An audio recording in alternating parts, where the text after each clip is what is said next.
Another day, another basketball stories na naman ang pagkikwentuhan natin. At ngayon nga yung pag-uusapan natin ang balitang pagkuha ng Los Angeles Lakers kay Malik Monk. At ang balitang tuloy na nga daw ang trade ni Jonathan Kuminga ngayong Agosto.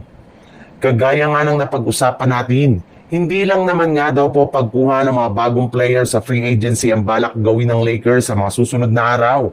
Since plano rin naman nga nilang sumali sa isang consolidated na trade sa mga susunod na araw. At isa nga sa mga target nilang player ngayon na makuha ay isang wing defender na merong tira sa labas katulad na lang ni Matisse Thybulle mula sa Portland Trail Blazer na kasalukuyang available ngayon sa trade market. Bukod rin nga sa pagkuha ng bagong player sa trade, ay binabantayan rin naman nga ng Lakers ang posibleng mga player na magiging available sa buyout market kagaya na lang ni Chris Middleton at si Malcolm Brogdon na lahat nasa Washington Wizards na balak magtanggal ngayon ng ilan sa kanilang mga players. Maaari rin naman nga nilang gawin ang kalalabas pa lang sa social media na trade nila ng Sacramento Kings.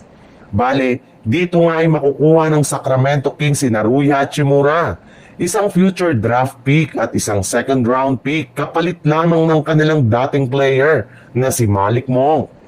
Sa ibang balita naman, base nga sa kalalabas pa lang na balita ng isang NBA insider ngayong araw, ilang linggo na nga daw pong hindi nagkakausap ang management ng Golden State Warriors at ang kanilang batang player na si Jonathan Kuminga.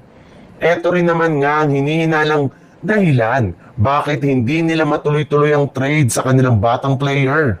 Mismong si Kuminga na rin naman nga nagsabi sa kanilang huling pag-uusap noon na gusto niya na umalis at mai-trade sa ibang kupunan sa lalong madaling panahon ngayong off-season na mahigpit rin naman niyang tinututulan ng kanilang front office. Ayaw na rin naman nga niyang kunin ang kahit anumang kontrata na inaalok sa kanya ng Warriors. Kaya dahil dyan, ay hindi na nga sila nagkakaintindihan pa ng kanyang kupunan. At sa patuloy nga na pagmamatigas ngayon ng kampo ni Kuminga, ay mukhang mapipilitan na nga po ang general manager ng Golden State Warriors na si Mike Dunleavy na ituloy na ang pag-trade nila kay JK bago pa man magtapos ang buwan ng Agosto.